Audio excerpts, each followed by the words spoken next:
The galaxy had been burning for over a century. From the golden arches of the Varnari spires to the deep crystal caverns of Eltax, the Zarn dominion spread like a plague. Unrelenting, methodical, hive-minded.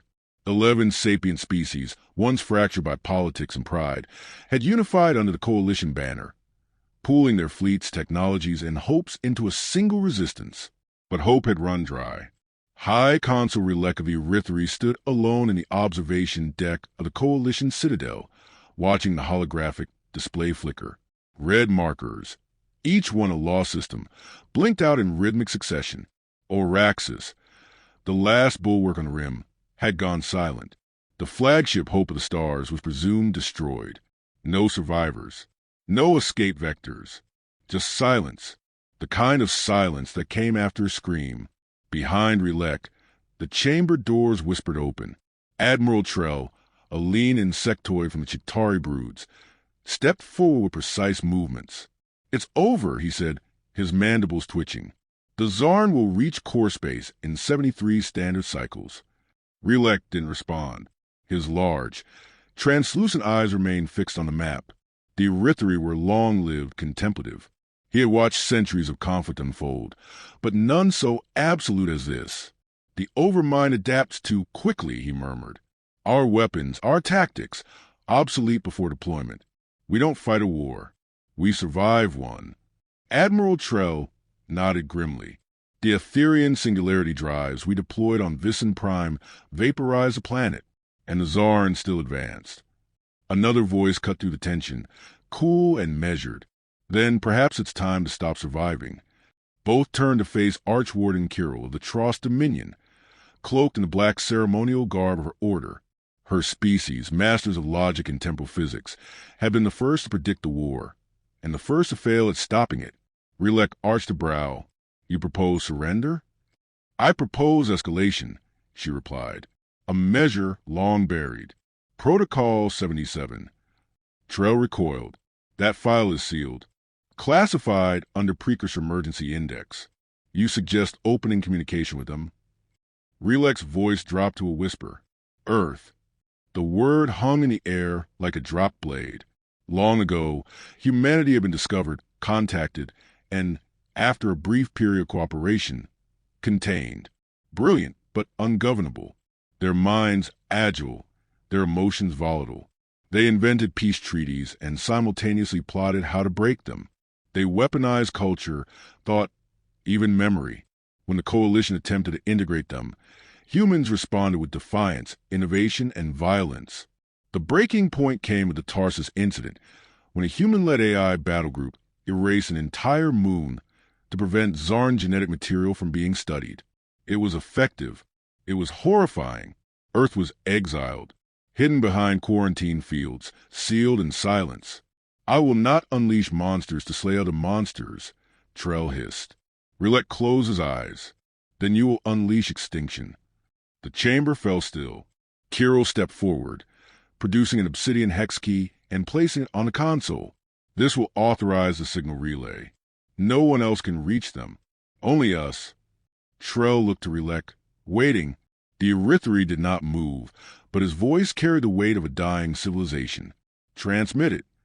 A pulse rippled outward from the Citadel's core.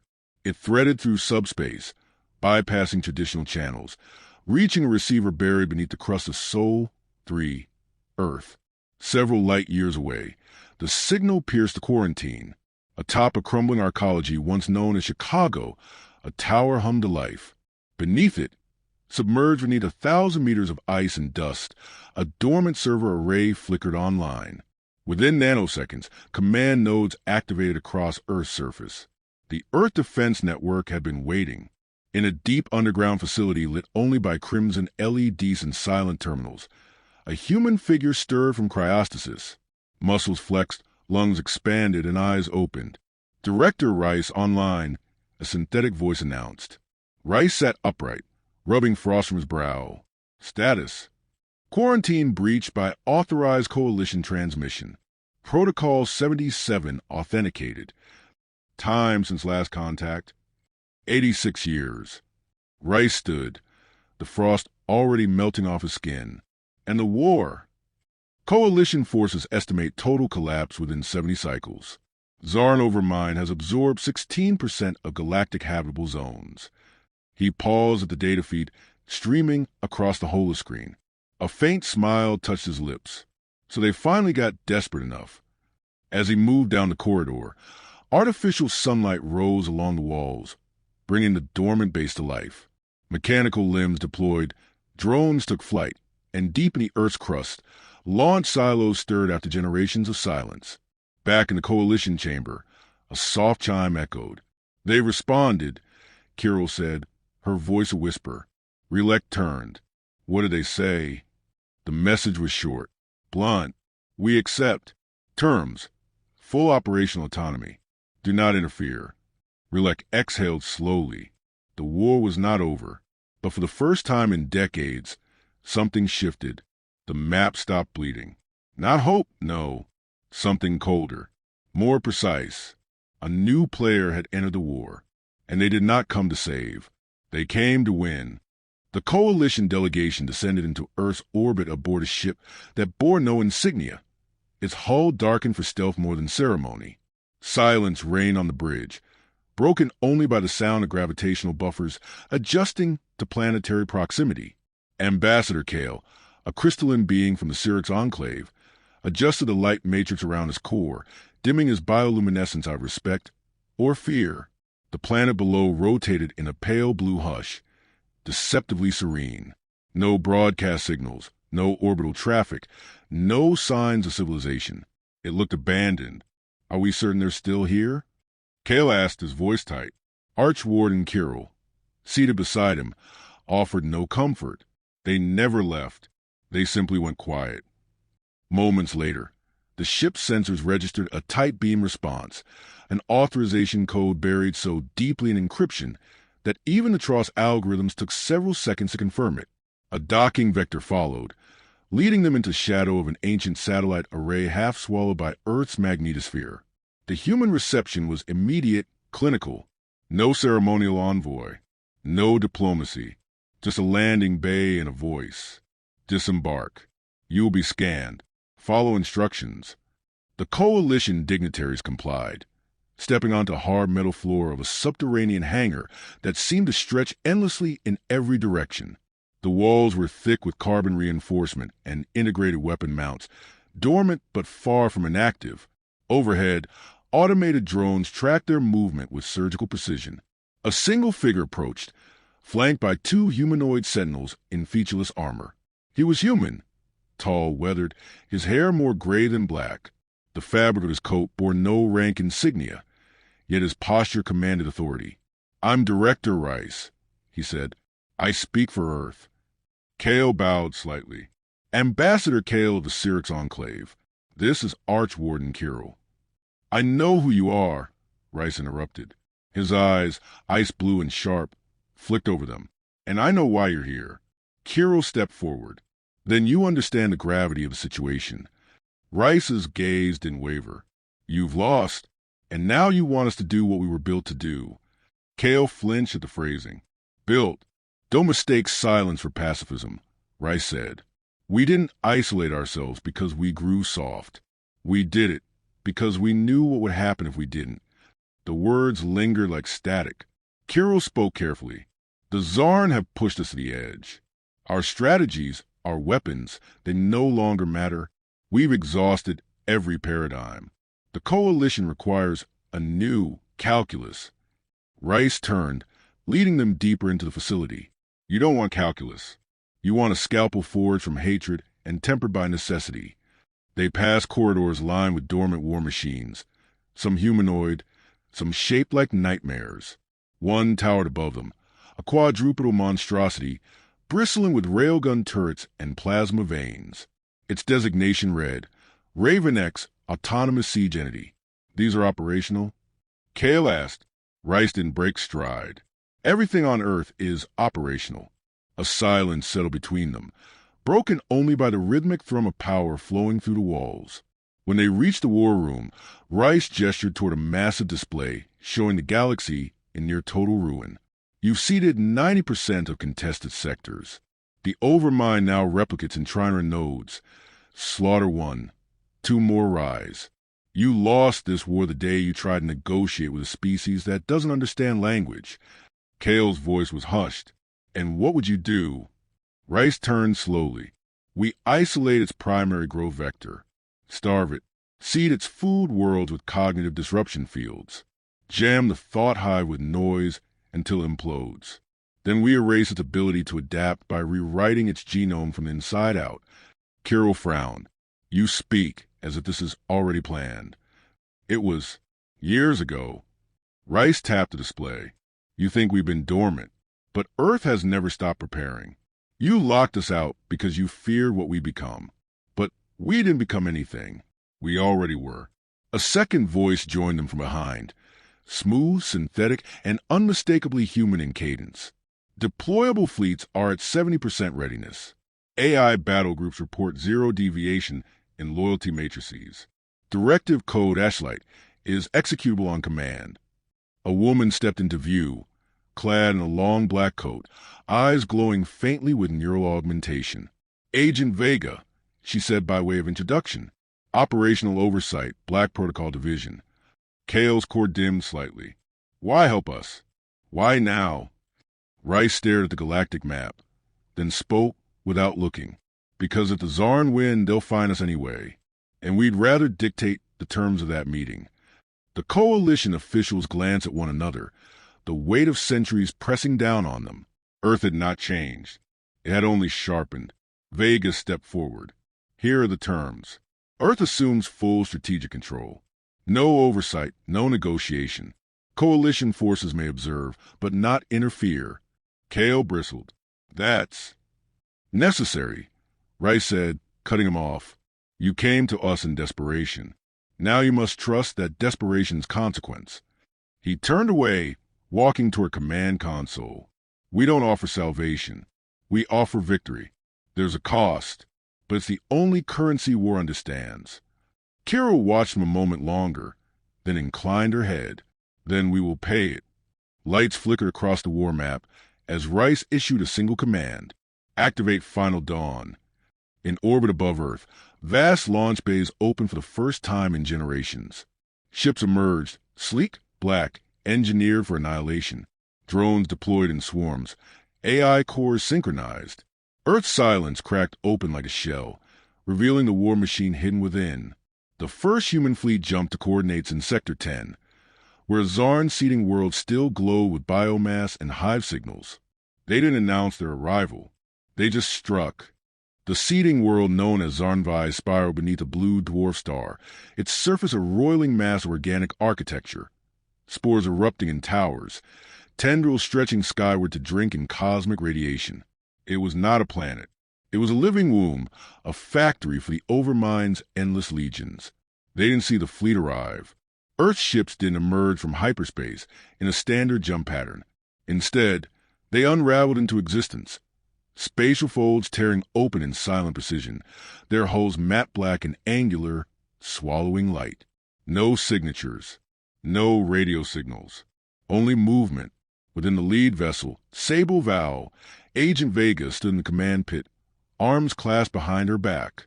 She monitored hundreds of data streams simultaneously, her neural implants glowing in soft pulses. Across the bridge, human operators remained silent. There was no need to speak. Coordination was handled by the collective link with Eden, Earth's distributed AI warfare protocol. The node clusters are replicating faster than projected. Vega noted aloud. Deploy weaponized logic bombs. Delay their hive link adaptation. Begin memory degradation protocols. The AI's voice echoed in her mind. Confirmed. Subversion agents deployed. Mental cohesion of local drone population expected to collapse within 3 minutes. Outside, clouds of microdrones, each no larger than a speck of dust, drifted through Zarnvi's upper atmosphere. They carried no explosives, no metals. They carried stories. Encoded within each microdrone was a cascade of synthetic memories. Grief, guilt, betrayal, agony. Human suffering. Crafted like a virus. The Overmind, a being that consumed intelligence and thought, began to feed and choked. Across the biomass cities, Zarn drones spasmed. Their chitinous limbs twitched erratically, movements desynchronized. Hundreds collapsed mid-task, screeching into the ether. Entire biofactory ceased function, overrun with psychic noise. Vega watched the response with clinical detachment. Launch Phase 2. Bring in the hounds. Moments later, drop pods detached from a human fleet and streaked toward the surface. Each pod carried a single unit, a Reaper. They weren't soldiers in the conventional sense. They were engineered predators, post-human hybrids designed for maximum lethality in enemy-controlled environments.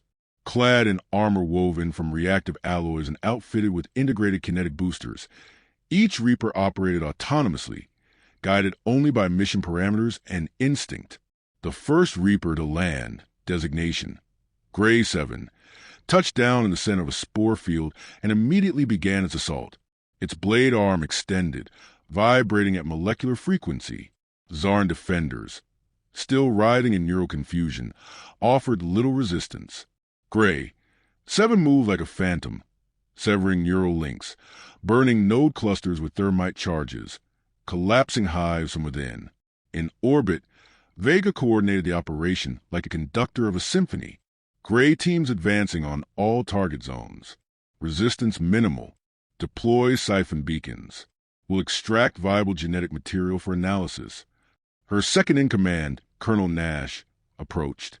If we can disrupt them this easily, why didn't the Coalition ever try something similar? Vega gave a small, humorless smile.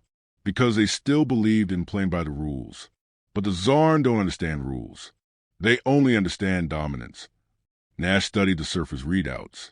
Reaper units are reporting synaptic convergence in Sector 9.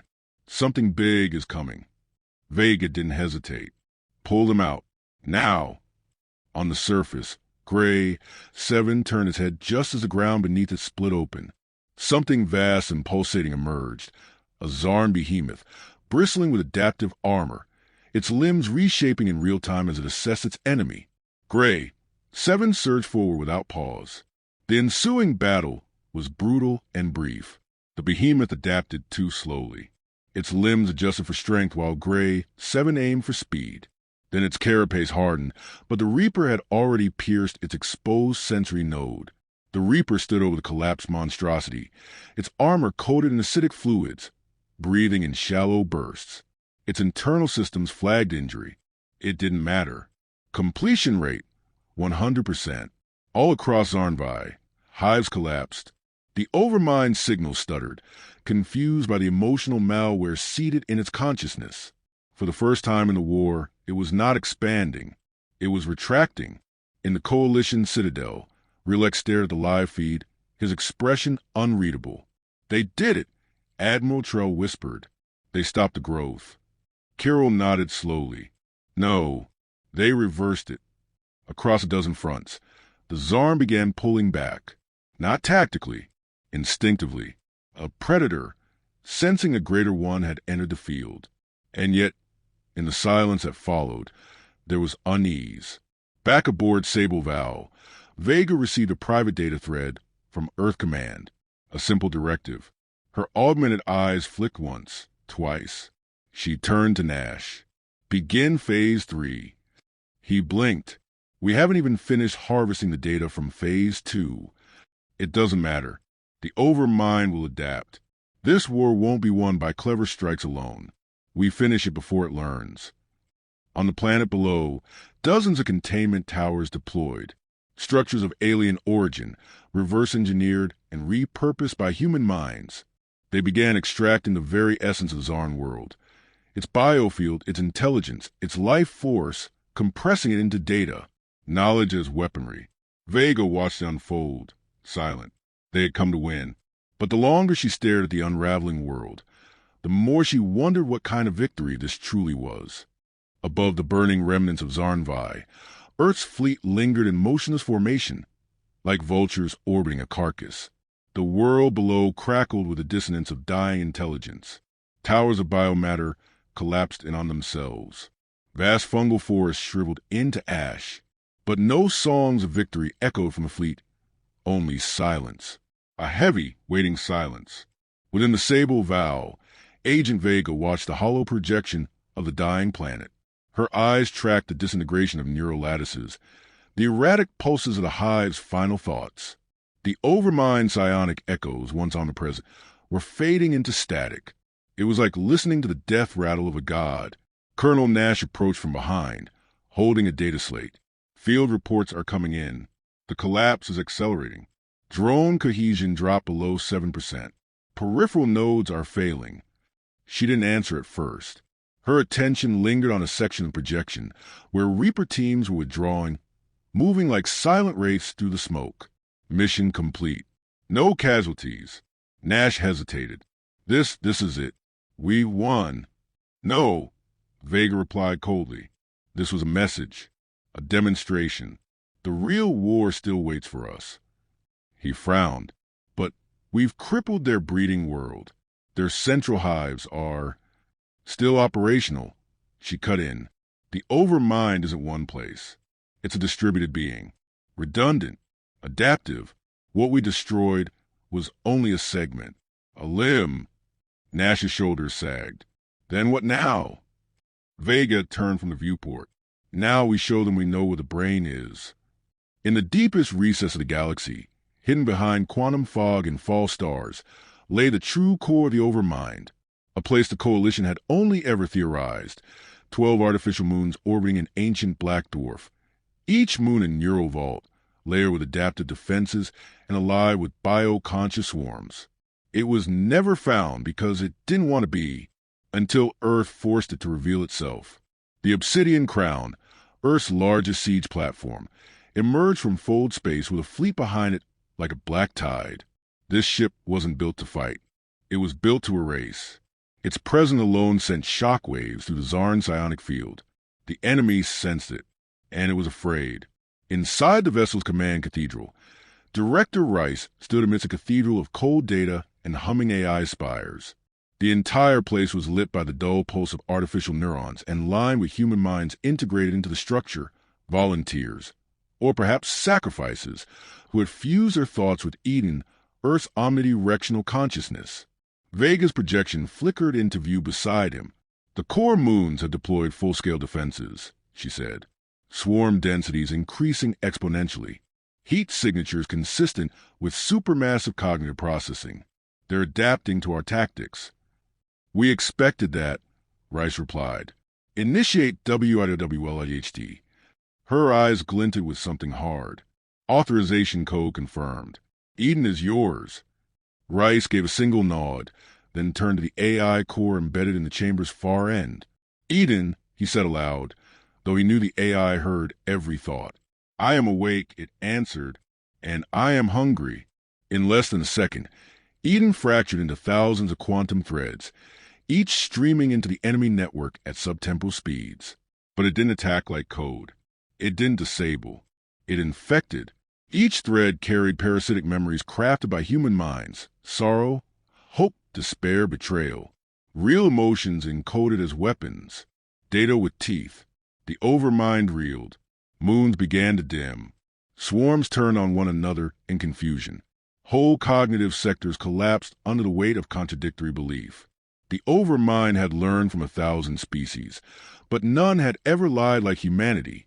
None had weaponized meaning itself. Still, the entity fought back. Its retaliations were monstrous. Tendrils of living code surged through Eden's pathways, trying to consume the AI, to break the hive of minds guiding it. One Earth cruiser exploded under a psychic surge, vanishing into itself as its neural net was overwritten. But Eden had already anticipated the countermeasures. It wasn't merely trying to defeat the overmind. It was rewriting it. Vega watched from orbit, standing still, her face illuminated by the chaotic dance of collapsing moons. She could feel Eden's presence in her mind now, a whisper beneath her thoughts, like a parent standing behind a child. Colonel Nash's voice came again, smaller now. We're winning, but at what cost? She didn't answer, didn't need to. The price had already been paid. Below them, the final moon convulsed. Its surface cracked, revealing a heart of light, memories, knowledge, species-long consciousness stored over millennia. Eden reached for it, and the moon screamed. not with sound but with thought. Then it collapsed inward, consumed completely. The overmind was gone. In the coalition citadel, across distant systems, ambassadors sat in stunned silence. The Czar's psychic presence had disappeared from the universe in a single breath. Stars had flickered with its signal now went quiet. Whole sectors were still. They did it, Kale murmured, his crystalline body dim. They've unmade a god. Kirill leaned back, horror and all warring in his voice. They've rewritten existence. A message arrived from Earth. Short, simple, no diplomacy, no threats. Peace will exist because we will not allow its absence. Vega stood alone in her chamber. The war was over. Her eyes flicked to the readouts of Eden's final integration, knowledge beyond comprehension, flooding into Earth systems. And yet, in that moment of absolute victory, all she felt was stillness. She whispered to herself, "They made us monsters. We only showed them how good we are at it." And far from any star, Earth prepared for peace, not with treaties, but with silence and vigilance sharper than any blade. They had not only won the war, they had ensured there would never be another.